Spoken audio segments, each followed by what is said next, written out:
सुधी श्रोताजनों का हार्दिक स्वागत है, वंदन अभिनंदन है। मैं गौरव जी से निवेदन करता हूं कि हमारे जो अतिथि महोदय हैं आपको स्थान ग्रहण कराएं। साथ ही माँ भगवती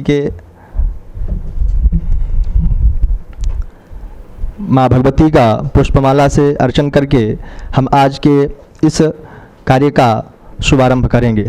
मैं हमारे आज के अध्यक्षता कर रहे डॉक्टर भगवती लाल राजपुरोहित जी एवं कार्यक्रम के मुख्य वक्ता आचार्य श्याम सुंदर दुबे जी से सादर विनम्र अनुरोध करता हूं कि माँ भगवती का पुष्पमाला उक्फावती प्राशुवारी असोआ इवा साजितवारीर्विरुधाः पारा इष्णवाः वाग्देव्यै नमः वीणाधारिण्यै नमः।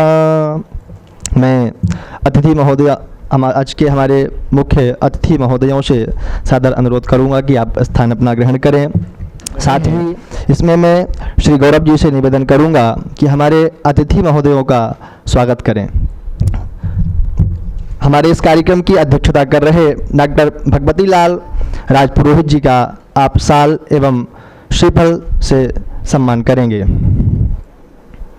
साथ ही आज हमारे इस कार्यक्रम के मुख्य वक्ता के रूप में दमोह से पधारे आचार्य श्याम सुंदर दुबे जी का शाल एवं श्रीफल देकर के सम्मान करेंगे।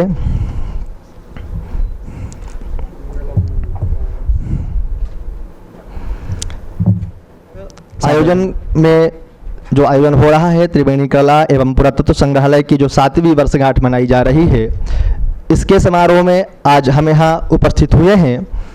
इस प्रोग्राम जो यह कार्य चल रहा है, इस कार्य में अलग अलग व्याख्यान मालाओं का आयोजन किया जा रहा है, जिसके अंतर्गत आज हम भगवान श्री कृष्ण की बाल लीलाओं का मर्म, इस विषय को जो यह मुख्य विषय है, इस विषय के ऊपर आचार्य श्याम सुंदर दुबे जी से भगवान श्री कृष्ण की बाल लीलाओं का जो मर्म है उसको श्रवण करेंगे। मैं हमारे अतिथियों का परिचय देना चाहता हूँ। हमारे कार्यक्रम के मुख्य वक्ता श्याम सुंदर दुबे जी, आपका जन्म 12 दिसंबर 1944 हटा दमोह जिला के मध्य प्रदेश में हुआ है।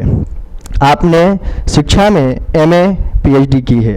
साथ ही आप पूर्व प्राचार्य स्नातकोत्तर महाविद्यालय उच्च शिक्षा विभाग मध्य प्रदेश शासन एवं पूर्व निदेशक मुक्तिबोध सृजन पीठ डॉक्टर हरि सिंह गौड़ केंद्रीय विश्वविद्यालय सागर में आपने अपनी सेवाएं दी हैं।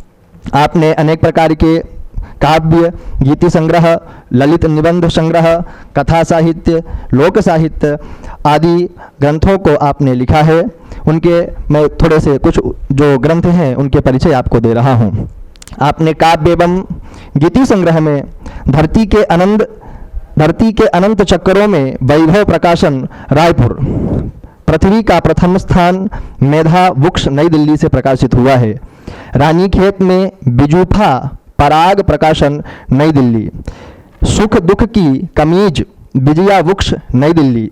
साथ ही ललित निबंध संग्रह में काल मृगया रचना प्रकाशन प्रयागराज इलाहाबाद, विषाद बांसुरी की टेर में प्रभात प्रकाशन दिल्ली, कोई खिड़की इसी दीवार से मेधा वृक्ष नई दिल्ली, राम संग रस भीगी चुनरिया ग्रंथ लोक प्रकाशन नई दिल्ली।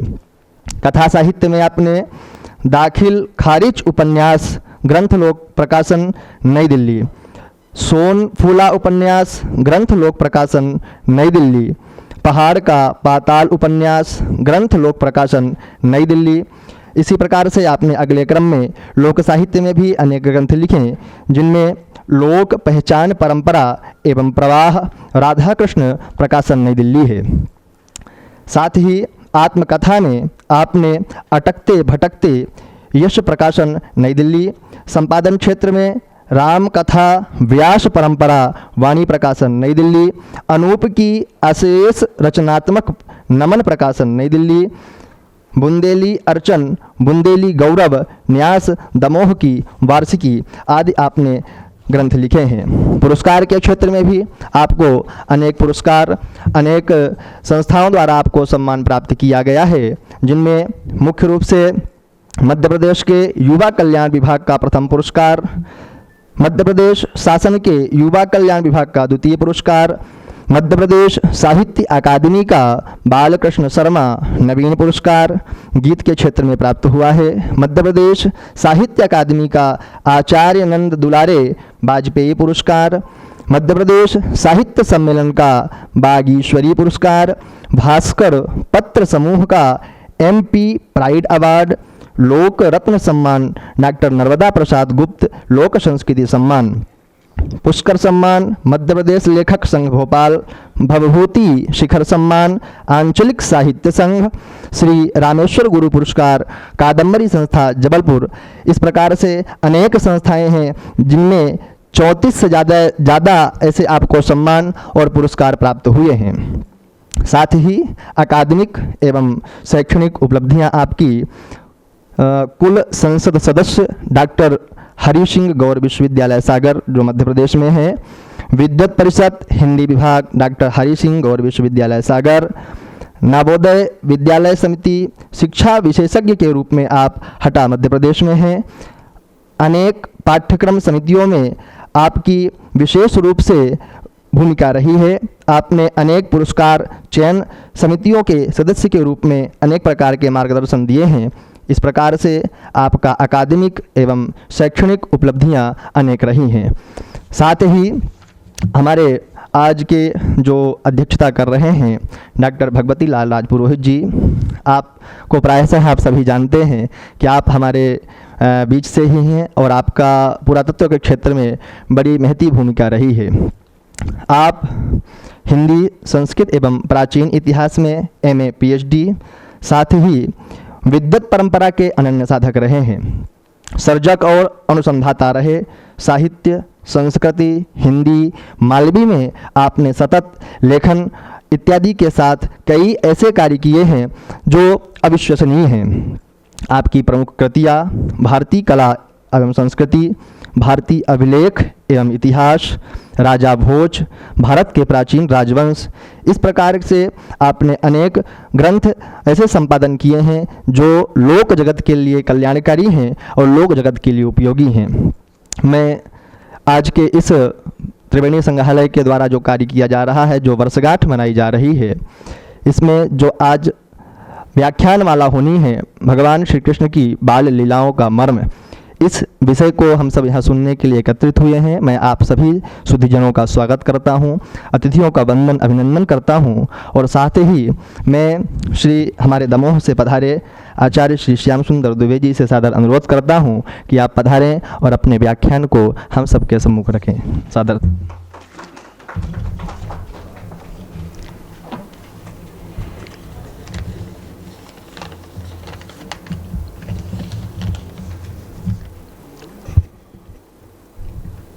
त्रिवेणी कला संग्रह, थोड़ा ऊपर करना बेटा, देखो देखो कैसा है।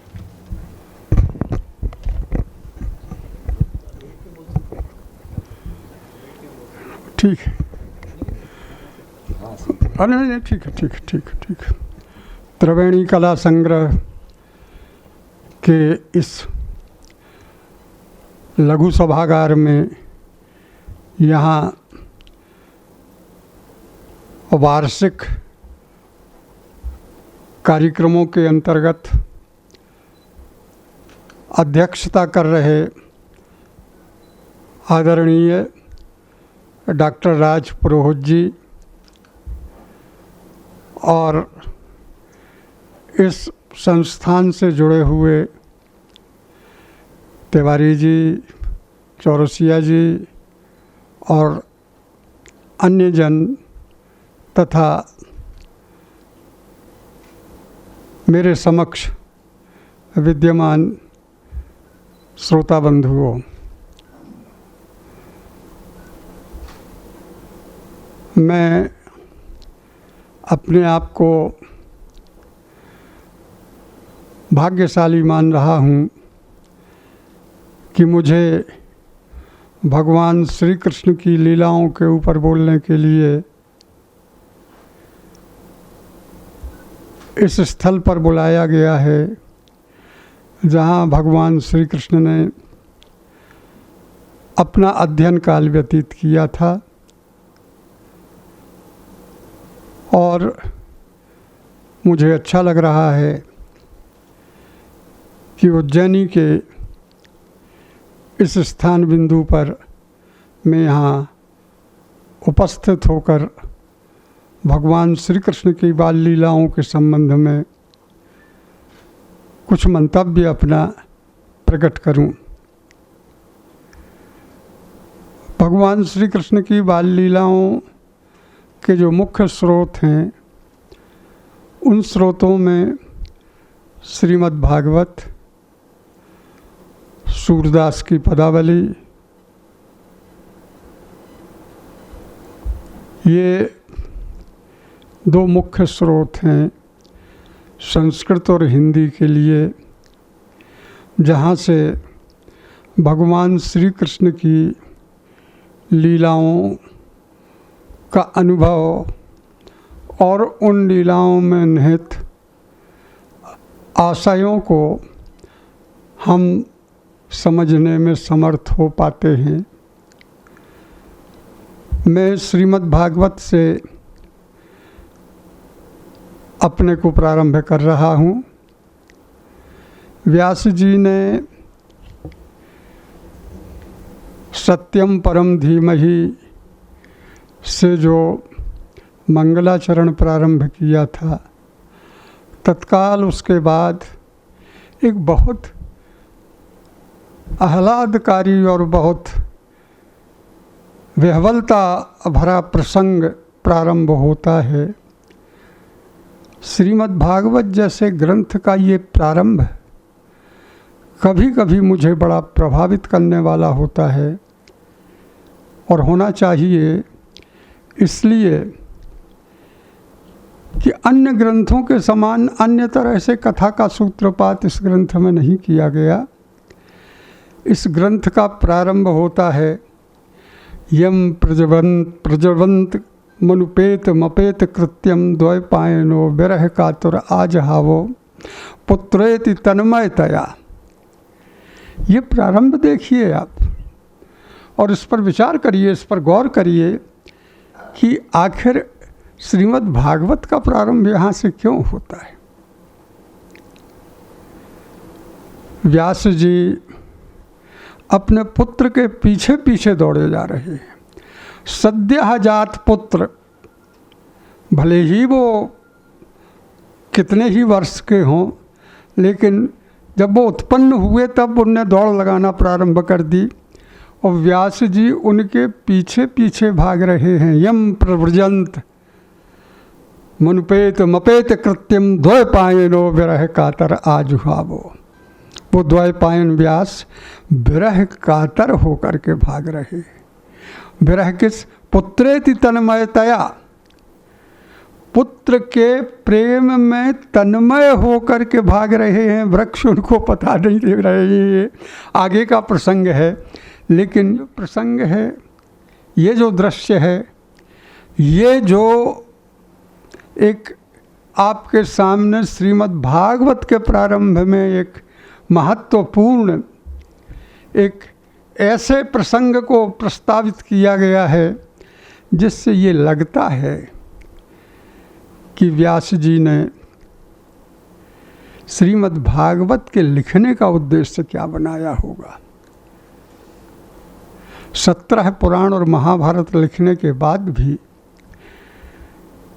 जब उनके मन को विश्रांति नहीं मिलती है, तब नारद ने उनसे कहा था, आप श्री कृष्ण के चरित्र का गान करिए।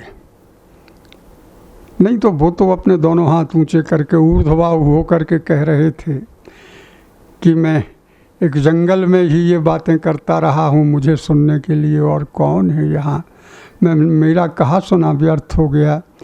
लेकिन मैं आंतरिक विश्रांति भी प्राप्त नहीं कर पा रहा हूँ। उस आंतरिक विश्रांति के लिए व्यास जी ने श्री कृष्ण के चरित्र का गायन किया। ये अलग बात है कि ग्रंथ के प्रारंभ में भूगोल, खगोल, इतिहास आदि नाना प्रसंगों की एक भूमिका बनाई गई, लेकिन इस भूमिका में जो महत्वपूर्ण चरित्र उदित होना था वह चरित्र था भगवान श्री कृष्ण का चरित्र। अब मैं इस तरह से बात करूंगा आपसे कि ये जो श्लोक था प्रारंभ का, ये व्यास की एक विशेष आसक्ति का चित्रण कर रहा था। विशेष आसक्ति यह थी कि वो पुत्र के प्रेम का अनुभव नहीं कर पाए थे। पुत्र तो हुआ, लेकिन पुत्र की वत्सलता का जो एक रतिभाव है, उस रतिभाव को वो अनुभव नहीं कर पाए थे। पुत्र के वात्सल्य का अनुभव उनके लिए शेष रह गया था। मनोविज्ञान में एक क्षतिपूर्ति का नियम है कि अगर आप कुछ प्राप्त नहीं कर पाते हैं तो आप दूसरी तरह से उसको पाने का प्रयास करते हैं। इसलिए अगर बाल लीलाओं का दशम स्कंद के पूर्वार्ध में एक बहुत बड़ा हिस्सा व्यास जी घेरते हैं, तो इसका कारण यही है कि एक पिपासा थी उनके भीतर। पिपासा इस रूप में थी कि वे चाहते थे कि मैं अपने भीतर के अप्रवाहित वात्सल्य के जो स्रोत हैं उनको किस तरह से प्रवाहित करूं।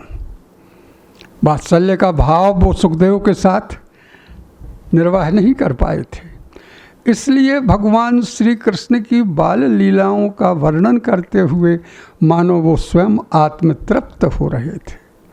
ये केवल व्यास की आत्मतृप्ति नहीं थी, ये युग युगांतर से जो हम सब चले आ रहे हैं, सबकी ये आत्मतृप्ति थी। क्यों? इसलिए कि रचनाकार का हृदय बहुत विशाल होता है और विराट होता है। वह जब तृप्त होता है और उसकी रचना जब अभिव्यक्त होती है तो वो सबको तृप्त करने में समर्थ भी होती है। दूसरा प्रसंग श्रीमद् भागवत का परीक्षित कथा सुन रहे हैं और परीक्षित आसन्न मृत्युग्रस्त हैं। 7 दिन में उनकी मृत्यु होना है, ये निश्चित है। ये जो मृत्यु की आसन्नता है, यह मृत्यु की आसन्नता किस तरह से आदमी को इतिहास, भूगोल ये सब सुनाने के बाद व्यास उन्हें श्री कृष्ण की बाल लीलाएँ सुनाते हैं। मृत्योन्मुखी मनुष्य को बाल लीलाएँ सुनाने का क्या रहस्य है? वो क्यों सुना रहे हैं श्री कृष्ण को श्री कृष्ण की बाल लीलाएँ? आपने अगर एक कहानी पढ़ी हो जिस कहानी में लहना सिंह हैं और बड़ी महत्वपूर्ण कहानी है वो, उस कहानी में ये बताया गया है कि युद्ध करते करते एक सैनिक घायल होता है, उसका मित्र उसे बचाने का प्रयास करता है और वो बिल्कुल मौत के करीब के आदमी के मनोविज्ञान को प्रकट करती है वो कहानी। वो जब मर रहा है तो वो कह रहा है, उसने कहा था, कहानी का शीर्षक है उसने कहा था। और ये कहानी उन क्षणों में उसे ले जाती है जब एक लड़की उसे एक दुकान में मिली थी और उसने कहा था तेरी कुड़माई हो गई, क्या तेरा विवाह हो गया? और तब वो लेखक कहता है कि मृत्यु के समय मनुष्य के जीवन की संपूर्ण परिस्थितियों का एक सिनेमा जैसा दृश्य परिवर्तित होने लगता है। अपनी पूर्व की घटनाओं से जोड़ते हुए इस कहानी को उन्होंने लिखा। मैं जब ये कहानी पढ़ रहा था तब मुझे श्रीमद् भागवत का वो प्रसंग याद आ रहा था जिसमें भगवान श्री कृष्ण के जीवन प्रसंगों को परीक्षित म्रियमाण मुमूर्ष परीक्षित के सामने मुमूर्ष परीक्षित के सामने एक बाल लीला का प्रसंग, जीवन के आनंद का प्रसंग, जीवन के उत्सव का प्रसंग, जीवन के रास का प्रसंग प्रस्तुत किया जा रहा था। यह तात्पर्य यह हुआ कि मृत्यु के क्षण में, अंतिम समय में जीवन एक महोत्सव बन जाए, जीवन एक उत्सव बन जाए, जीवन उल्लास से भरपूर हो जाए, ये उसका एक महत्वपूर्ण पक्ष होता है। और उल्लास कहाँ होता है, उत्सव कहाँ होता है? उल्लास और उत्सव धीरे धीरे हमारे जीवन में गायब होता जाता है, लेकिन उल्लास और उत्सव बचपन में होता है।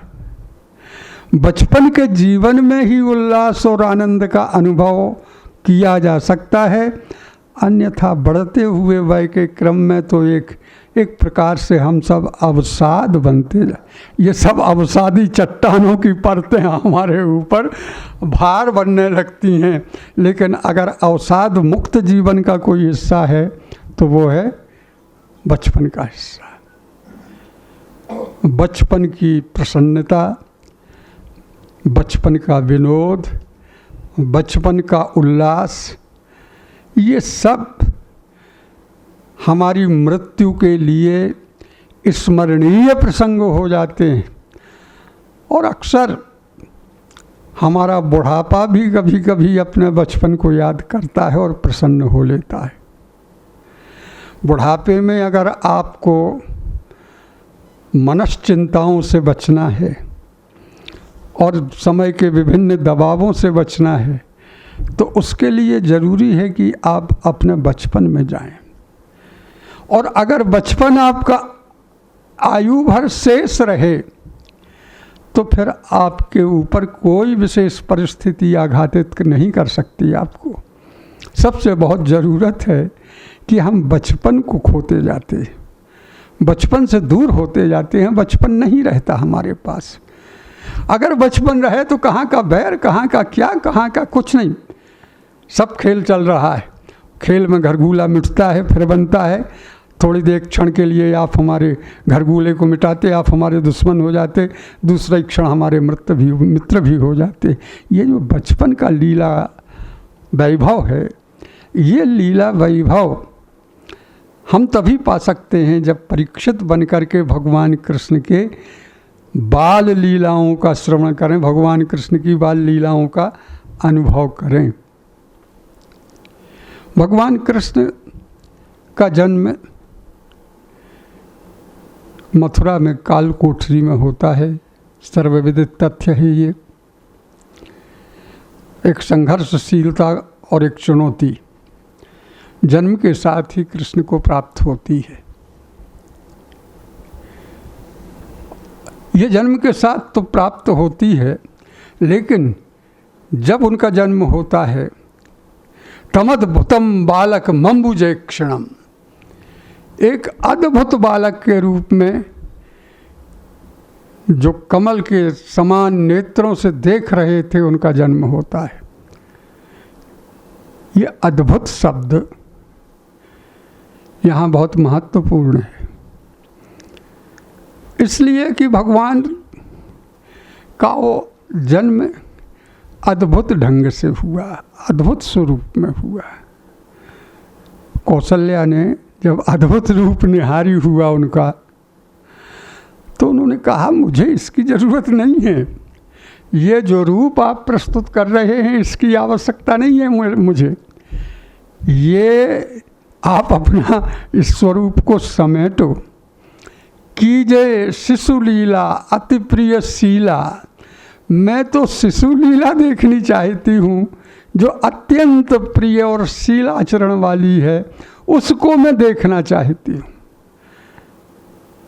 अब देखिए, सुन बचन सुजाना रोदन ठाना, बस कौशल्या की वाणी को उन्होंने सुना और रोना शुरू कर दिया।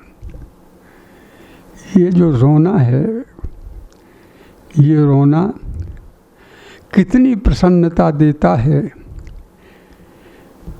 इसे आप और हम अनुभव नहीं कर सकते। लेकिन इस प्रसन्नता को वो सद्यः प्रसूता अनुभव कर सकती है।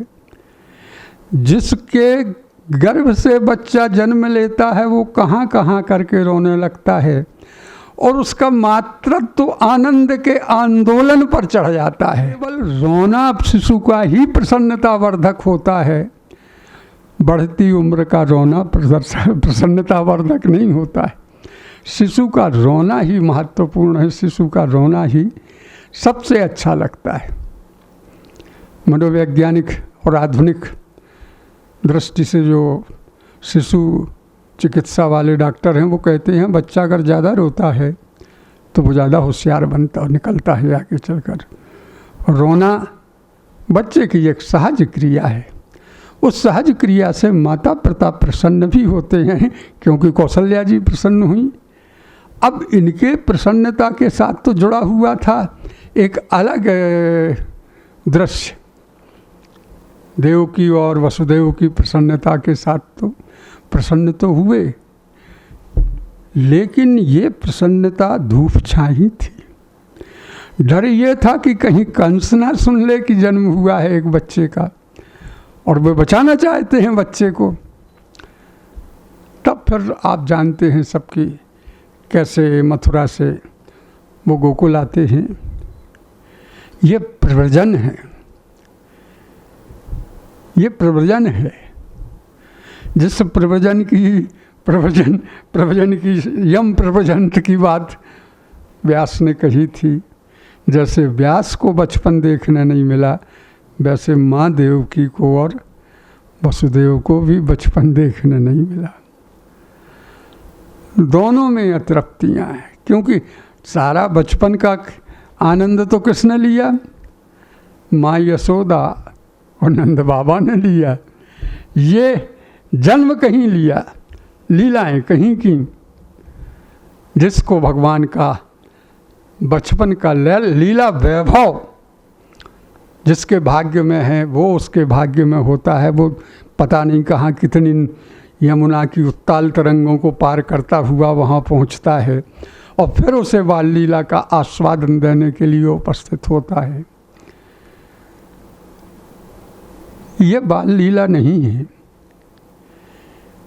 ये भगवान के आनंदमय पक्ष का सत चित और आनंद, ये जो तीन विशेषताएं उस ईश्वर की बताई गई हैं। ये सत और चित का अंतिम पद आनंद है। सत भी है जो सर्वव्याप्त है, लेकिन जो सबको आनंद देने वाला है वह पद भगवान श्री कृष्ण की लीलाओं में अभिव्यक्त हुआ है। ये देखिए आप, शिशु, बाल और पौगंड अवस्था तक भगवान वहाँ रहते हैं। शिशु 3, 4, 5 वर्ष तक, बालक 10 वर्ष तक, 14, 15 साल तक पौगंड, यहाँ तक भगवान रहते हैं, कृष्ण वहाँ रहते हैं और अनेक विधि बाल लीलाएं करते हैं। बाल लीलाओं के संदर्भ में एक बात कहना बहुत ज़रूरी ये है कि ये बाल लीलाएं सामान्य समय के टुकड़े पर विराजती हुई लीलाएं नहीं हैं। ये बाल लीलाएं इतिहास के विस्तृत परिप्रेक्ष्य में संपन्न होने वाली लीलाएं हैं। इतिहास के लंबे परिप्रेक्ष्य में कैसे संपादित होती हैं? भगवान कृष्ण एक ऐसी संस्कृति में अवतरित हुए जिसे हम गोचारण संस्कृति कहते हैं। गोकुल और ब्रज की भूमि गोचारण संस्कृति की भूमि थी। वहाँ ग्वाल बाल थे, वहाँ दूध दही घृत था, वहाँ गोपियाँ थीं, वहाँ जंगल था, जंगल में निवास करने वाले प्राणी थे। वो एक छोटा सा जनपद था, एक छोटा सा आंचलिक वनस्पतियों से आच्छादित क्षेत्र था और इनके भीतर वो क्रीड़ाएं कर रहे थे, इनके भीतर वो लीलाएं कर रहे थे। इन लीलाओं में ये आप अनुभव करेंगे कि ये लीलाएं केवल बाह्य नहीं थीं, ये लीलाएं हमारे अंदर की भी थीं। ये जो हमारा शरीर है ये कारा है, ये कारागार है। इस कारागार में जब उदित होता है 16 कलाओं वाला वह सदचित आनंद का अनुभव, तब इसके दरवाजे अपने आप खुल जाते हैं। इंद्रिय द्वार झरोखा नाना, बैठे तहाँ देव करिथाना, देखत आवहि विषय बयारी, ते झट देहि कपाट उघारी। वे जितने बैठे हुए थे इंद्रियों के पहरेदार, वे सब भाग गए, दरवाजे खुल गए और वो जो सच्चिदानंद का परम स्वरूप था वो चल पड़ा। चलने के बाद भी पीछा नहीं छोड़ा इस शरीर ने। शरीर की वो वृत्तियाँ, जो वृत्तियाँ सदैव हमें परेशान करती रहती हैं, अभी भी संलग्न थी। और इस लीला में सबसे पहले जो पहुंचती है वह है पूतना। अहो बकीयम स्तन कालकूटम, अपने स्तन में कालकूट लगा करके पहुंचती है जिघांसया। पायद अपिसाध्वी लेभे गतिम धात्युरचिताम ततोन्यम, कम्बम दयालु शरणम प्रपद्ये। ये पहुंचती तो है अपने स्तनों में कालकूट लगा करके कि कृष्ण, शिशु कृष्ण कालकूट पिएंगे और समाप्त हो जाएंगे, लेकिन होता उल्टा है। ये जो शरीर में स्थित विषय वासनाओं का पुंज है, वासनाओं का पुंज है, वही पूतना है। वो बार बार आक्रमण करती है, वो विषाक्त है। अगर एक बार इंजेक्ट कर दे वो आपको, तो पूरा शरीर विषमय हो जाएगा। इस विष से बचने के लिए क्या हो सकता है? भगवान कृष्ण ने देखा कि आई है ये, इसका सम्मान किया जाना चाहिए। व्यास जी ने बहुत महत्वपूर्ण शब्द लिखा, देखिए, धात्युर, धात्री है ये। एक तो माँ का दूध पीता है बच्चा, और दूसरा धात्री का दूध पीता है। दूसरी माँ मिल जाती है तो उनने ये विचार किया कि ये मेरी धात्री है। माया और ब्रह्म अलग अलग नहीं है। ये जो शंकर का अद्वैत है, ये अद्वैत यहाँ आ गया। देखिए, न माया अलग है न ब्रह्म है। ब्रह्म माया की छाती पर बैठ करके और स्तन्यपान कर रहा है। ये जो स्तन्यपान करने की लीला है, ये लीला कभी कभी कुछ बातों को झुठला भी देती है। कैसे झुठलाती है? देखिए, तुलसीदास जी ने लिखा कि अमीय सराहिए अमरता और गरल सराहिए मीचू। प्रशंसा दोनों की जाना चाहिए। अमृत की भी प्रशंसा की जानी चाहिए और विष की भी प्रशंसा की जानी चाहिए। अमृत की प्रशंसा इसलिए की जानी चाहिए कि वह अमर कर दे आदमी को, और जहर की प्रशंसा इसलिए की जानी चाहिए कि वो तत्काल मार दे आदमी को। तो वो तो जहर है, और जो न आदमी को अमर कर सके वो क्या सुधा। सुधा सराहिए अमरता और गरल सराहिए मीचू। और गरल अगर मृत्यु नहीं देता है तो कैसा गरल, कैसा विष? भगवान कृष्ण ने इस बात को कहा नहीं। अगर माता दूध पिलाने आती है तो वो भले विष हो, लेकिन वो विष नहीं रह जाएगा, वो विष नहीं होगा। माँ कहती है जब पीने लगते हैं, मुंच मुंच, मुझे छोड़ मुझे छोड़, वो आकाश में उड़ रही है और भगवान कृष्ण स्तनपान कर रहे हैं, वो कहे छोड़ छोड़ छोड़, मुझे छोड़। भगवान कृष्ण कहते हैं मैं जिसे पकड़ता हूँ उसे छोड़ता नहीं। तुम तो पकड़ में आ गई, तुम्हें कैसे छोड़ दूंगा? अब नहीं छोड़ूंगा तुम्हें। मुंच मुंच क्या कह रही हो तुम, मैं तुम्हें नहीं छोड़ने वाला हूँ। मुझे एक छोटी सी कहानी इस प्रसंग में याद आ जाती है कि जब भगवान श्री राम सेतु बंधन चल रहा था और नल और नील पत्थर डाल रहे थे पानी में, वो तैर रहे थे, तब भगवान राम के मन में ये इच्छा जागृत हुई कि इन बंदरों के द्वारा जो पत्थर छोड़ा जाता है वो तैरने लगता है। तो समुद्र के बहुत दूर एक किनारे पर पहुँचे और एक छोटा सा पत्थर उन्होंने समुद्र में छोड़ा। हनुमान जी तो साथ छोड़ते ही नहीं थे, तो वो भी पीछे लगे थे। उन्होंने देखा कि ये पत्थर छोड़ रहे हैं समुद्र में, तो उन्होंने कहा प्रभु आप ये क्या कर रहे हैं? बोले मैं ये देख रहा था कि वो मेरे बंदर वहाँ नल नील पत्थर छोड़ रहे हैं और समुद्र पर तैर रहे हैं और मैं पत्थर को छोड़ रहा हूँ और ये डूब रहा है। तो हनुमान जी ने हंसते हुए कहा प्रभु आप जिसे छोड़ देंगे वो तो डूबेगा ही,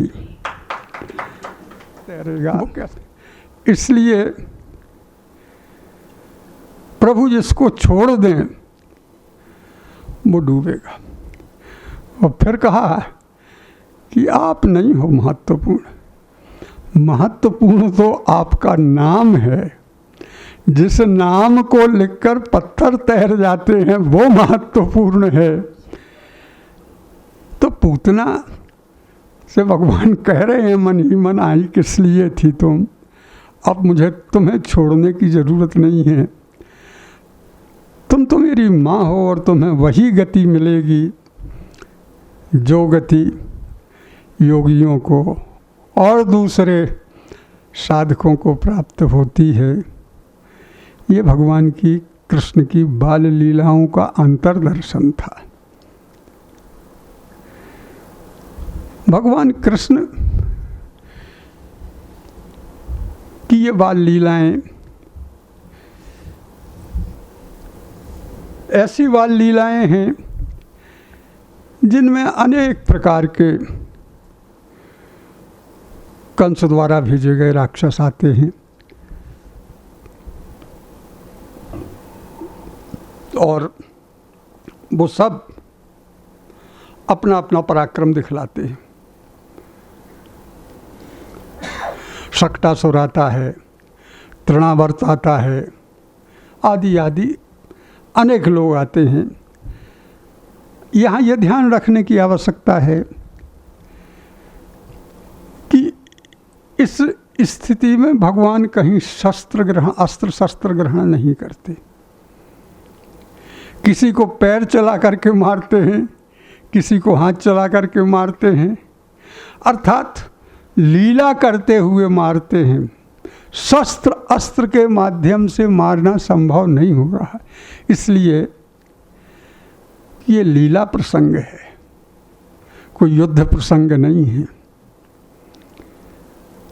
ये युद्ध तो है था नहीं कि पूतना से युद्ध कर रहे, शक्तासुर से युद्ध कर रहे, तृणावर्त से युद्ध कर रहे।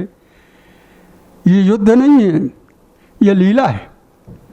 इस लीला के माध्यम से भगवान हमारे भीतर जो विभिन्न प्रकार के विकार हैं उनको दूर कर रहे हैं। विकारों से लड़ना नहीं है, विकारों को खेल खेल में दूर करना है। विकार से लड़कर के विकार को दूर नहीं किया जा सकता। लड़िए मत, उसे सहलाइए, उसके साथ लीला कीजिए और वह विकार धीरे धीरे समन हो जाएगा।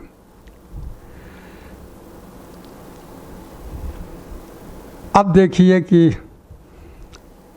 इन लीलाओं के साथ कितना सूक्ष्म निरीक्षण व्यास जी का जुड़ा हुआ है।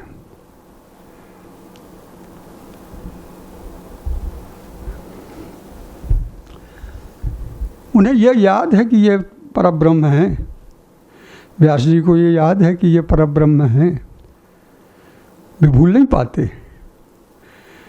वो कहते हैं तत्पूर्ण ब्रह्म भूमौ बिलुठति बिलपयन क्रोड़मा रूढ़ कामः। वह ब्रह्म, पूर्ण ब्रह्म धरती में लौटता है, रोता है। किस लिए रोता है? क्रोड़मारूढ़ कामः, यशोदा की गोद में बैठने की इच्छा के कारण वो धरती में लौटता है, धरती में विलुप्त होता है। ये छोटे बच्चे का मनोविज्ञान है। माँ अगर उसे नहीं लेती है तो वो लौटने लगता है, और उस लौटते हुए रज से नहाए हुए शरीर वाले अपने छोटे से शिशु को माँ अपनी गोद में बैठाल कर उसके बाल झाड़ती, उसका शरीर साफ करती है। इन छोटी छोटी मनोवैज्ञानिक वृत्तियों से व्यास जैसे अपने पुत्रेति तन्मयतया के प्रेम को, उसके वात्सल्य को, उसके रतिभाव को इस रूप में पाल रहे थे। यहाँ एक बात ध्यान देने की ये है कि जो रति स्थायी भाव है वो 3 जगह आपको स्पष्ट होता है। वात्सल्य का केंद्र रति स्थायी भाव है, श्रृंगार का केंद्र रति स्थायी भाव है, और भक्ति का केंद्र रति स्थायी भाव है। ये निरंतर उन्नत होते जाते हुए मनोविज्ञान का आधार बनाती हैं ये 3 श्रेणियां। शिशु का स्वभाव क्या हो सकता है, इसके ऊपर वो चर्चा कर रहे हैं। शिशु का स्वभाव क्या होता है, इसके ऊपर वो चर्चा कर रहे हैं।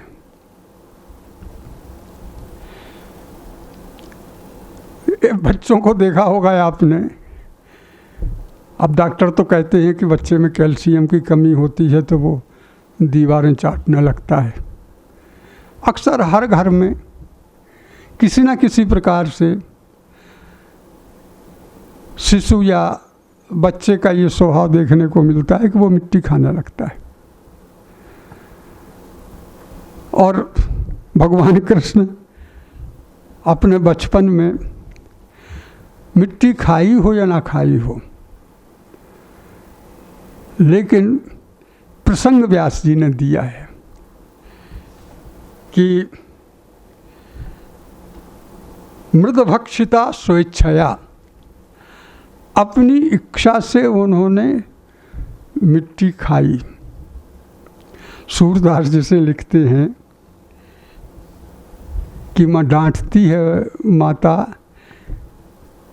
कि कन्हैया तूने मिट्टी खाई है, ऐसा बलदेव ने कहा मुझसे कि तूने माटी खाई है। वो कहते हैं मैया मैंने ही माटी खाई हो, मैंने मिट्टी नहीं खाई। ये तो बलदेव बहुत चबाई है जो झूठी मूठी बात कह करके मुझे फंसाना चाहता है और कहना चाहता है कि कृष्ण ने मिट्टी खाई है। मैंने मिट्टी नहीं खाई। अब माँ विश्वास नहीं करती। ये पूर्ण ब्रह्म वाला प्रसंग कभी कभी आना चाहिए बीच में, आपको झटका लगना चाहिए।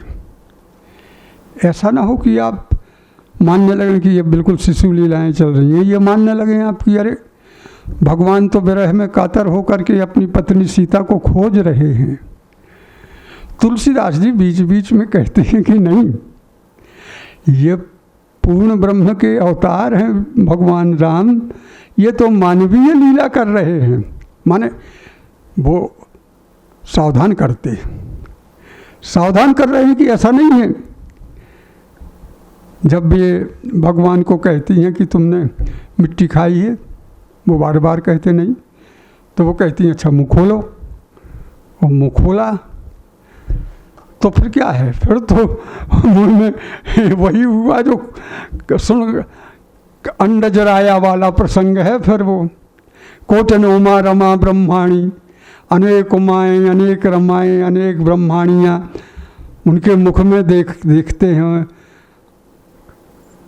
कौन देखते हैं? कागभूषुंडी जी। और यहाँ देखती हैं माँ, और वहाँ देखते हैं अर्जुन, और वहाँ देखते हैं कौरव की सभा में दुर्योधन। ये देखिए, ये इस तरह के प्रसंग हैं कि जो मानवीय अनुभूतियों को कभी कभी बहुत ऊंचे तक ले जाने की, बहुत ऊंचे तक आंदोलित करने की चेष्टा जिनमें समाई रहती है। वो खोलते हैं मुँह और दिखाई देता है संपूर्ण चराचरा ब्रह्मांड। देखें वो ब्रह्मांड निकाया, अनेक निकाय ब्रह्मांडों के दिखाई देते हैं। मिट्टी खाने का प्रसंग बालक के साथ भौतिक रूप से जुड़ा है और इस रूप में भी जुड़ा है कि जिस भूमि पर देवता भी तरस रहे हैं जन्म लेने के लिए, उसकी मिट्टी कितनी पवित्र होगी। जिस मिट्टी को भगवान कृष्ण ने खाया है, उस मिट्टी की पवित्रता की क्या सीमा, उस मिट्टी की पवित्रता की कोई सीमा नहीं है। ये जो मिट्टी की पवित्रता है, ये राष्ट्र की भी पवित्रता है। ये राष्ट्र को भी उदात्त दृष्टि से देखने की पवित्रता है। भगवान राम ने कहा था ना कि अयोध्यापुरी में कभी नहीं भूलता। अब स्वर्णमयी लंका, ये भले ही लंका स्वर्णमयी हो, लेकिन जननी जन्मभूमिश्च स्वर्गादपि गरीयसी। ये जननी है मिट्टी। अनायास व्यास जी ने इस प्रसंग के ऊंचे उदात्त पक्ष को इस रूप में प्रस्तुत कर दिया। बच्चे की एक प्रवृत्ति होती है चोरी करने की।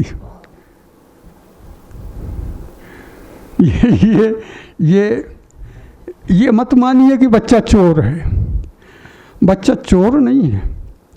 बच्चा उस समय तक समझ नहीं पाता है कि इसकी मालिकियत किसी व्यक्ति के पास है। मूल मुद्दा यहाँ उठता है, वो ये नहीं समझता कि कहीं किसी चीज़ के ऊपर किसी की मालिकियत हो सकती है। मालिकाना हक किसी का हो सकता है किसी चीज़ के ऊपर। बच्चा को तो ये लगता है कि सब कुछ अपना है, सब खुला हुआ है, सबके ऊपर उसका अधिकार है। ये चोरी नहीं है। हमने बाद में चल कर के जब मालिकियत प्रारंभ की, मालिक मकबूजा होने का जब सिद्धांत बनाया, तब जा कर के चोरी का भाव हुआ। हमारे गांव में आम आई थी और आम आते थे, आम टपकते थे, हम लोग जाते थे बीन के लाते थे खूब, जितना आम चाहिए उतना। खजूर के पेड़ थे, खजूर के पेड़ों से खजूरें गिरती थी, हम लाते थे। ये कोई चोरी थोड़ी थी। लेकिन अब बीनने का मतलब है चोरी करना। अब वो चोरी हो गई। अब एक आम उठा के तो देखिए आप, आपके ऊपर इल्जाम लगा देगा कि मेरा ये काम चोरी करके ले गया ये आदमी। तो बचपन का जो स्वरूप है वो ये नहीं जानता कि ये संसार किसी के कब्जे में है, ये किसी के साथ जुड़ा हुआ है। वो ये जानता है कि ये सार्वभौम है। भगवान कृष्ण ने चोरी की और बहुत से कथावाचक बड़े मनोरंजक प्रसंग इस चोरी को लेकर के प्रस्तुत करते हैं और वे कहते हैं कि गोपियों के घर में जाकर के वो चोरी करते थे दधी की और अपने सखाओं को खिलाते थे। गोपियाँ परेशान थीं कि क्या करूं, मेरी सास डांटती रहती है कि अरे इतना सा मक्खन तूने निकाला, इतना ज़्यादा दही रखा था और वो कहाँ गया। अब वो गोप बहू हैं, क्या करें बेचारी। लेकिन एक होशियार गोप बधू आई, उसने कहा मैं तो देखूंगी कि कौन चुराता है इसको। और उसने बिल्कुल छिपे रूप से भगवान कृष्ण को दधी चुराते हुए पकड़ लिया, बाहें पकड़ ली और बाहें पकड़ करके यशोदा के सामने घसीटते हुए ले जा रही है कि देखो मैं जिसकी शिकायत करती थी आज प्रत्यक्षतः मैं उसको लेकर के आई हूँ। और वो ले जाती हैं यशोदा के पास। तो उस समय घूंघट ढकने का रिवाज था, तो यशोदा कहती हैं अरे किसको ले, देख तेरा पुत्र ये आज मैं बिल्कुल पकड़ के लाई हूँ, ये बिल्कुल चोरी कर रहा था मेरे घर में। बोली जरा घूंघट तो उतार और देख किसको पकड़े। तो उसने घूंघट उतारा तो देखा अपने घर वाले का हाथ पकड़े थे। ये जो प्रसंग हैं ये थोड़े से अवान्तर प्रसंग हैं, लेकिन इन प्रसंगों से एक बात ये जरूर जुड़ी है कि कृष्ण की लीलाएं, चाहे वे बाल लीलाएं हों चाहे अन्य लीलाएं हों, वो उत्फुल्ल करने वाली थी। और उन लीलाओं के लिए एक दिन माँ यशोदा ने कहा दुग्धम घृतम दधि मदीय गृहेपि कृष्णो, हे कृष्ण हमारे घर में भी दूध है, दही है, घृत है, संविद्यते बहुतरे तब तृप्त ये अलम। बहुत सी चीज़ें हमारे यहाँ हैं जो तुमको तृप्त कर सकती हैं।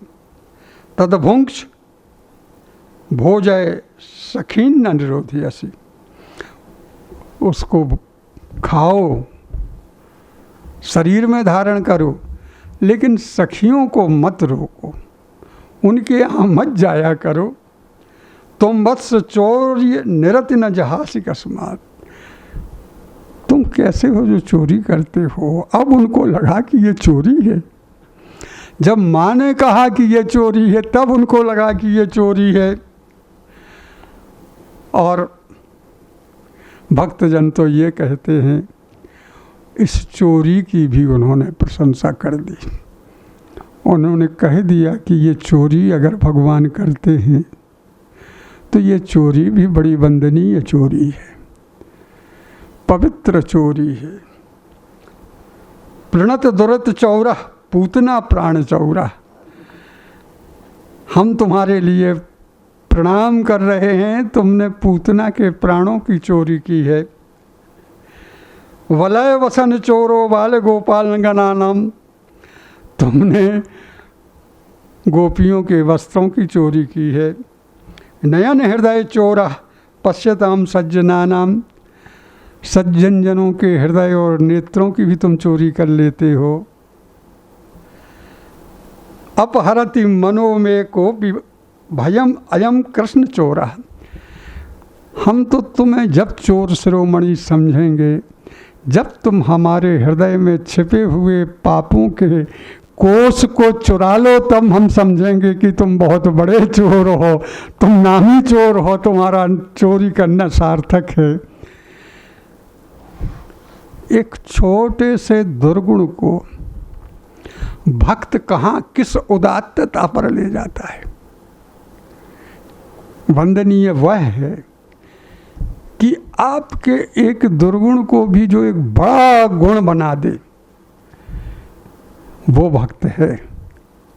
दुर्गुणों का कौन पुंज नहीं, दुर्गुण किसके पास नहीं। ऐसा है कोई जिसके पास दुर्गुण ना हो? लेकिन दुर्गुणों को भी गुणों का पूंजीभूत रूप दे देना सज्जन जनों का काम है।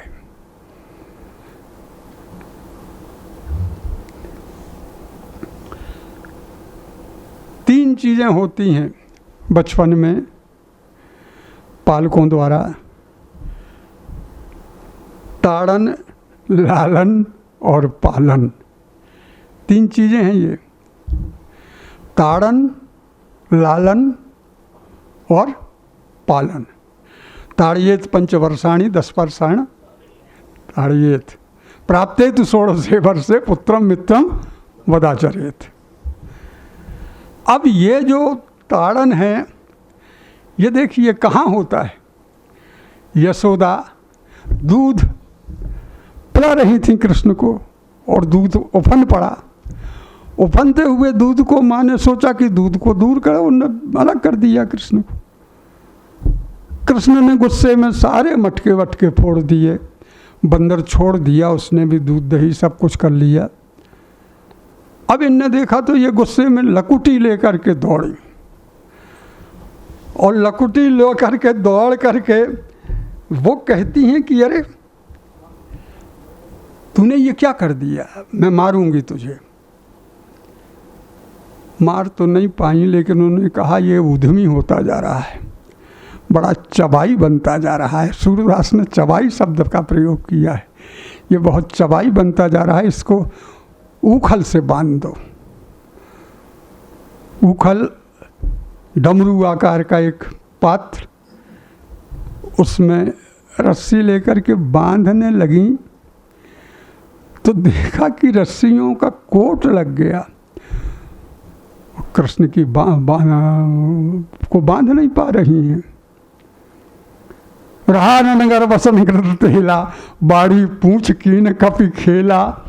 जब भगवान के दास इतना बड़ा खेल कर सकते हैं तो स्वयं भगवान के लिए क्या क्या महिमा, उनकी कितनी बात है कि अपन उसके ऊपर कोई किसी तरह का आक्षेप नहीं लगा सकते। हो सकता है लघिमा गरिमा सभी प्रकार की सिद्धियों का जो केंद्र है, उसको बांधना सरल थोड़ी है।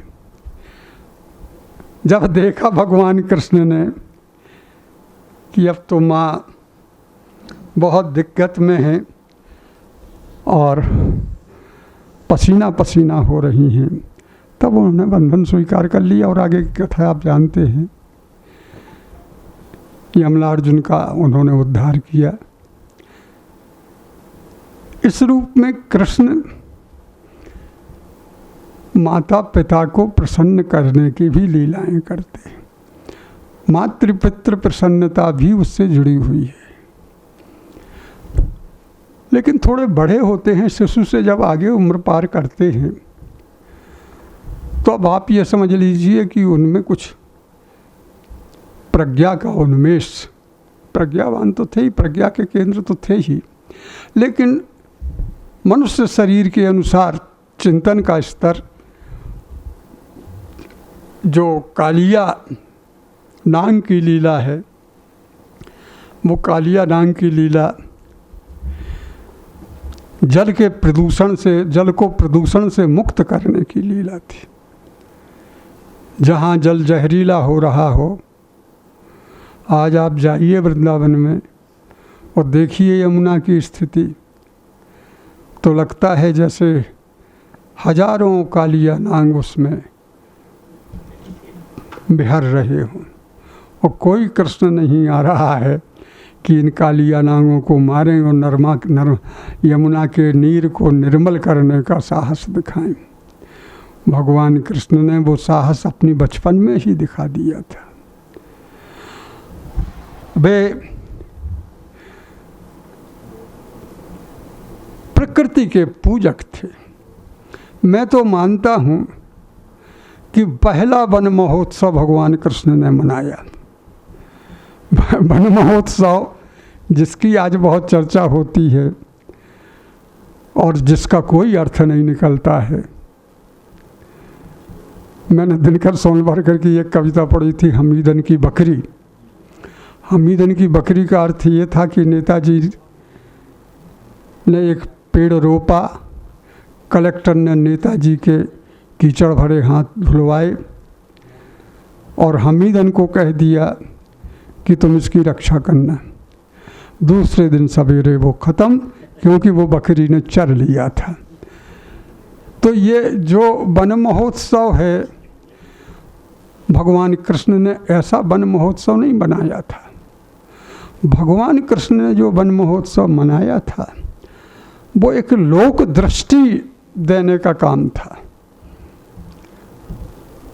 वेद में इंद्र प्रथम पूजनीय देवता के रूप में है, लेकिन यहाँ तक आते आते भगवान कृष्ण ने कहा नहीं, देवता तो तुम्हारा, जहाँ से तुम पत्थर लेते हो, जहाँ से तुम चारा लेते हो, जहाँ से तुम घास लेते हो, जहाँ से तुम वृक्षों की डालें लेते हो, पत्ते लेते हो, फल लेते हो, फूल लेते हो, ये तुम्हारा सबसे बड़ा देवता है। और उसका पूजन उन्होंने करवाया। और धारासार वर्षा में रक्षा भी की ब्रज की। ये भगवान कृष्ण की लीलाएं न केवल जीवन के उल्लास को व्यक्त करती हैं, बल्कि जीवन के उस मर्म को भी उद्घाटित करती हैं कि आप जीवन के प्रति कितने सावधान हैं, आप अपने बाह्य संसार के प्रति कितने सावधान हैं, और आप कैसे आचरण से अपने और अपने संसार को प्रसन्न बना सकते हैं। सूरदास ने तो बहुत कुछ श्रीमद् भागवत से ही लिया है, लेकिन सूर की दृष्टि अनोखी है। कुछ चीज़ें जो छूट जाती हैं उनको भरते हुए भी कभी काम करते। बच्चों में उस जमाने में जब चोटी रखने की परंपरा थी, तब एक प्रतियोगिता होती थी कि किसकी लंबी चोटी है। पिता की चोटी, किसके पिता की चोटी लंबी है, ये प्रतियोगिताएं बच्चों में चलती थी। तो भगवान कृष्ण देखते थे कि मेरी चोटी छोटी है, सारे मित्र कहते कि कन्हैया तेरी चोटी तो बहुत छोटी है। तो उन्होंने कहा, मैया कबहू बढ़ेगी चोटी, अरे मेरी चोटी कब बढ़ेगी। तू कहती थी काली दूध का गाय का दूध पी तो तेरी चोटी बढ़ जाएगी, लेकिन यह जो है छोटी, मैंने बहुत काली गाय का दूध पिया, लेकिन वो तो अभी भी मेरी छोटी है। और एक बात और बताऊं, बलदाऊ मुझे बहुत खिजाता है। मैया दाऊ बहुत खिजायो, उसने बहुत खिजाया मुझे। मुझसे कहा तो मोल को लीनो तो ही तू जसमत कब जायो।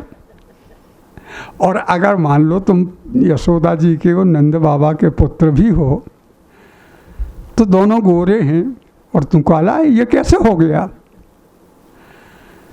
ये जो बातें हैं ये बच्चों के खेल से संबंधित बातें हैं। माने एक पक्ष जो क्रीड़ा का पक्ष है वो रासलीला तक जाता है श्रीमद् भागवत में, लेकिन सूरदास ने उस पक्ष को मानवीय संदर्भों में समेट करके प्रस्तुत किया है। वो कहते हैं कि खेलन काको कौन गुस्सैया। खेलना तो एक प्रजातांत्रिक व्यवस्था है, इसमें कोई किसी का मालिक नहीं होता। कन्हैया तेरे पास होंगी हजारों गायें, हमारे पास 10 ही गायें हैं, लेकिन हम खेल रहे हैं। तुम हमारे खेल में हमारे बराबर हो। खेलन का को कौन गुस्सैया। खेलने में कौन किसका स्वामी बन सकता है, कौन किसका मालिक बन सकता है। ये बचपन की जो प्रजातांत्रिक दृष्टि है, ये कृष्ण के माध्यम से सूरदास ही दे सकते थे, और उन्होंने ये दृष्टि दी। अब वो मैया चंद्र खिलौना ले हों, चंदा मामा दिखाई दिया और बोले हमें चाहिए ये बच्चों के जो हठ करने के स्वभाव की की स्थिति है वो है। इस रूप में भगवान श्री कृष्ण की बाल लीला का विवेचन जो किया गया है, वो भगवान की बाल लीलाएं आनंद को तृप्ति देने वाली, बाल स्वभाव को अभिव्यक्त करने वाली, बाल मनोविज्ञान को अभिव्यक्त करने वाली, और हमारे हृदय में ये जो पीपल के पत्ते के ऊपर बालम गोविंदम मनसा स्मरामि, हम जो पीपल के पत्ते पर लेटे हुए भगवान कृष्ण को याद करते हैं, ये केवल बाल गोविंद को ही याद किया जाता है, क्योंकि बालक ही तो हमारी सृष्टि का सूत्रपात करता है। जहाँ बालक नहीं होता वहाँ सृष्टि रुक जाती है। इसलिए बालक होने का तात्पर्य है सृष्टि का समारंभ करना, सृष्टि को एक उल्लसित और उदात्त दृष्टि देना। भगवान कृष्ण की बाल लीलाओं के माध्यम से हमें इन सब का अनुस्मरण करने का अवसर प्राप्त हुआ, और ये अवसर त्रिवेणी ने मुझे दिया कि मैं एक बार बहुत अल्प श्रोताओं में भी अपनी बात कहूँ, वो बात ऐसी हो जो मैं कहूँ और मैं ही सुनूँ। इस रूप में मैंने ये यहाँ व्याख्यान क्या भगवान कृष्ण के लीलानुगायन को किया है। इससे आप कितने तृप्त हुए मैं तो नहीं जानता, लेकिन मैं स्वयं तृप्त हुआ हूँ इसका बखान करके। इसलिए मैं अपने को बहुत बहुत धन्यवाद देता हूँ कि मैंने भगवान कृष्ण के लीला गायन को इस रूप में यहाँ प्रस्तुत किया। गौरव जी का, अशोक जी का और इस संस्था से जुड़े हुए सभी का, उज्जैनी के गुणवंत नागरिकों का मैं अभिनंदन करता हूँ और सबको बहुत बहुत धन्यवाद देता हूँ।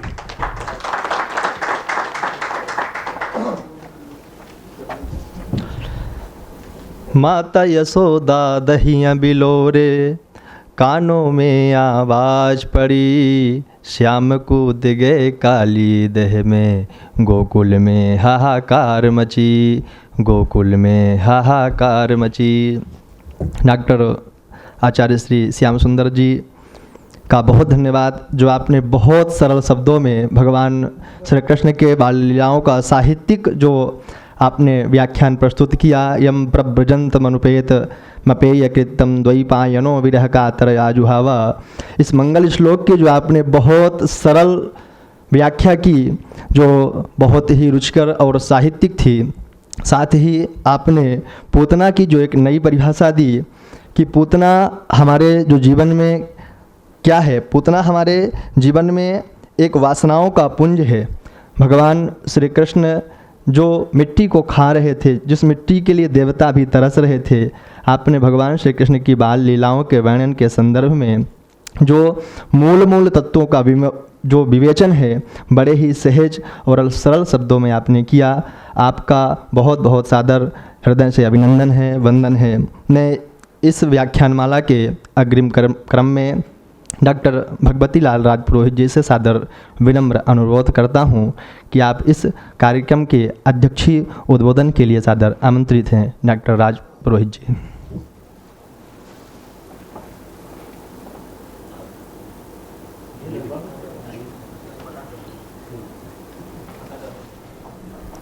कृष्णं वंदे जगद्गुरुं।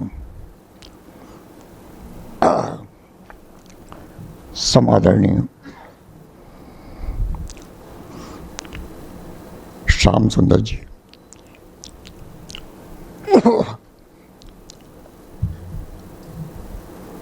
समादरणीय सभा,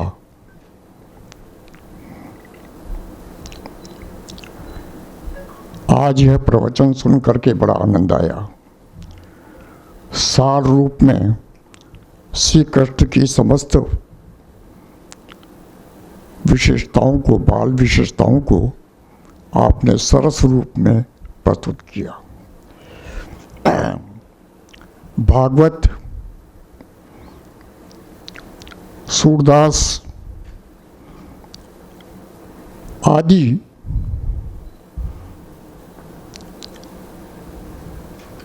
स्रोत बड़े प्रसिद्ध हैं।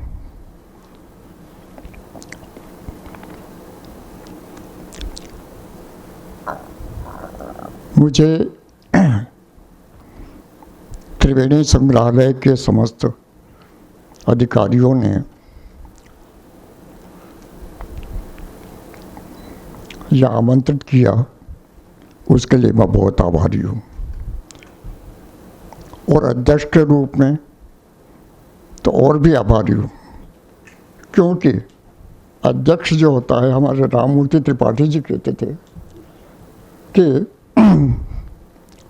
अध्यक्ष शब्द जो होता है वो बना है अधि अक्षर, यानी जिसके पास न अकल हो, न बुद्धि, न दृष्टि हो, तो उसको करने के लिए कुछ नहीं बचता है।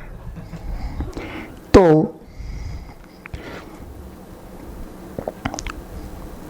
पर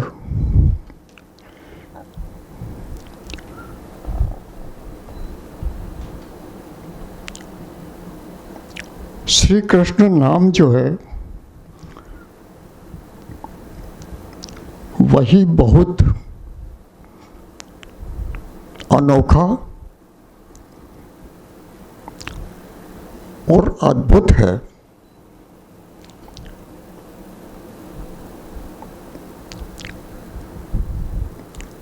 एक कहावत है कि पूत के पग पालने में दिखते हैं। तो बचपन से ही जो उनके अनोखे और अद्भुत कार्य दिखाई देते हैं,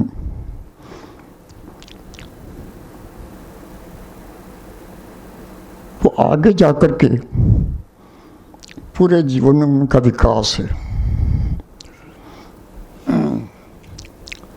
हनुमान नाटक में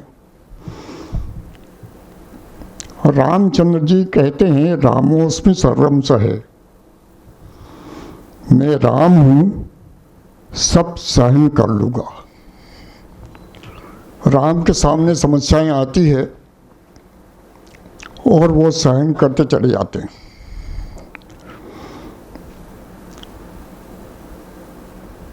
कृष्ण के सामने भी समस्याएं आती है और जन्म से ही आने शुरू हो गई, लेकिन वो सहन नहीं करते, वो सामना करते हैं और उसका समाधान देते हैं।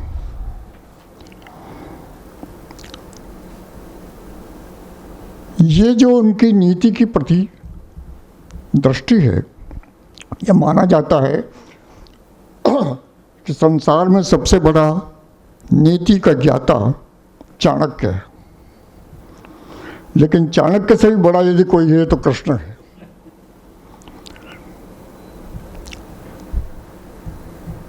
कृष्ण आपने बचपन का सरस रूप बताया, लेकिन कृष्ण जैसा बचपन किसी को न मिले,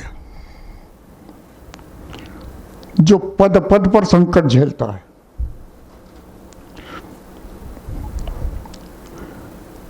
जन्म से ही और एक के बाद एक सिलसिला, पूरे क्रम बना हुआ है। तो ऐसा बचपन जो है महासंकट का है।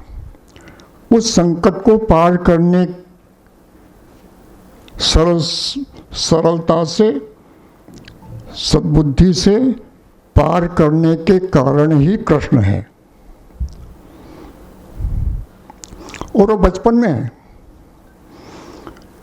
यानी कंस तक पहुंचने तक जो है उनके ऊपर कितने बाधाएं आती है। उस बचपन में आपको वात्सल्य मिलेगा,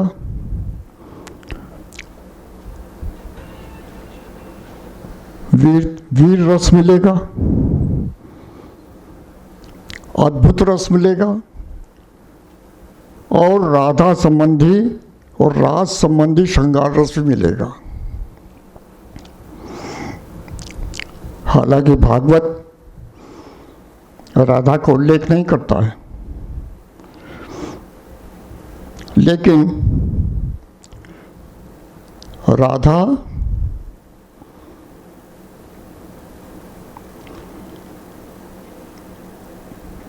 के उल्लेख प्राचीन बहुत प्राप्त होते हैं। गीत गोविंद ने तो प्रसिद्ध है ही सही। वेणी संवार में, उससे पहले गाथा सप्तशती में, जातक कथाओं में भी है, लेकिन जातक कथाओं में नाम है काले राधा, जैसे कृष्ण का, जैसे कर्ण की माता का नाम राधा, तो इस तरह से नाम आ जाता है। लेकिन गाहा सप्तशती में आता है कि गोचारण से जब लौटते हैं कृष्ण तो धूल उड़ती है, गोधूली, और वो राधा की आंखों में गिर जाती है। तो कृष्ण फूंक मार करके उस धूल को उड़ाते हैं। तो यहाँ एक चीज है, ये वही कृष्ण है, ये वही राधा है जिनकी लीला हम पुराणों में पाते हैं।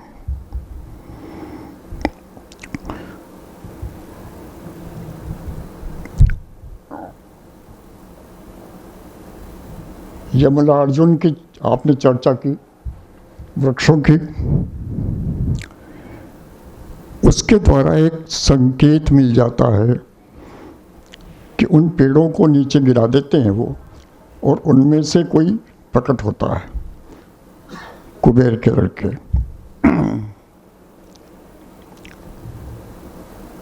एक संदेश आता है कि वृक्ष में भी जीव होता है।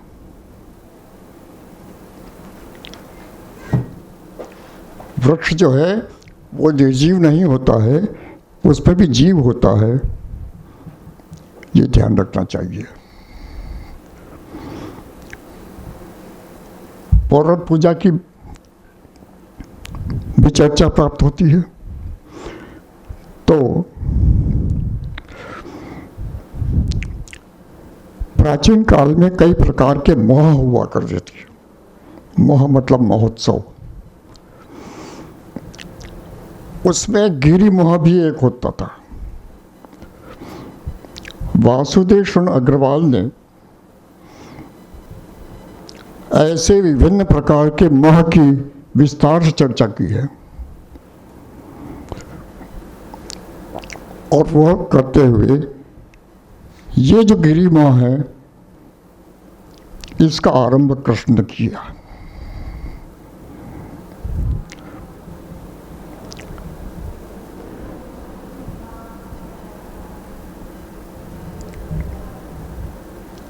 ऐसे छोटे छोटे कई प्रसंग भी उनमें से निकाले जा सकते हैं, और वो अलग दिशा है, वो शोध की दिशाएं हैं, अन्वेषण की दिशाएं हैं कि कृष्ण को जो प्रसिद्ध चरित्र है उससे हट करके भी हम उनके बाल रूप को देखने का प्रयास यदि करते हैं तो कृष्ण की बहुरूपता हमें दिखाई देती है। एक बचपन है, लेकिन बचपन ऐसा है कि जैसे कुछ बच्चे ऐसे होते हैं कि जो असामान्य रूप से बड़े हो जाते हैं, ताकतवर भी हो जाते हैं। वो कृष्ण ऐसे असामान्य रूप से बड़े होने वाले, ताकत वाले, समर्थ और बुद्धिमान, समय के ऊपर युक्ति से काम लेना, कि युक्ति जो है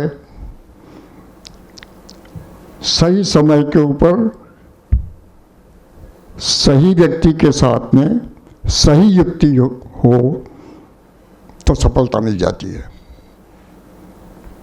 ये कृष्ण के जीवन से हमें, बचपन से के जीवन से भी हमें ये मिलता है संदेश, और आगे के जीवन में भी यही पद्धति उनकी चलती रही है। श्री कृष्ण के बारे में जी जितना कहा जाए उतना कम है। अष्टछाप कवियों ने तो प्रचुर लिखा। गर्ग संहिता, ब्रह्म विराट इत्यादि कई पुराणों में बहुत सारी बातें कही हुई है। उन सबका सार एक प्रकार से आपने यहाँ पर प्रस्तुत किया। आपकी बात सुन करके हम बहुत कृतज्ञ हुए हैं। धन्यवाद।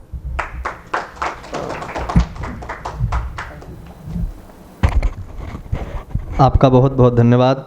आपने भगवान श्री राम और भगवान श्री कृष्ण के बाल लीलाओं की जो बात कही कि भगवान श्री राम अपने जीवन में जो उनके बाल जीवन में समस्याएं आईं उन्होंने उनको सहा, लेकिन भगवान श्री कृष्ण ने समय के साथ उनका सामना किया और सामना करके उसका समाधान निकाला। आपने शास्त्र की दृष्टि से बहुत ही सारगर्भित अध्यक्ष उद्बोधन दिया। आपका सादर साधुवाद, बहुत बहुत धन्यवाद। अब मैं त्रिवेणी कला संग्रहालय के प्रबंधक श्री गौरव तिवारी जी से अनुरोध करता हूं कि आप हमारे अतिथियों का सहित जो हमारे श्रोतागण हैं उनका आभार प्रस्तुत करें।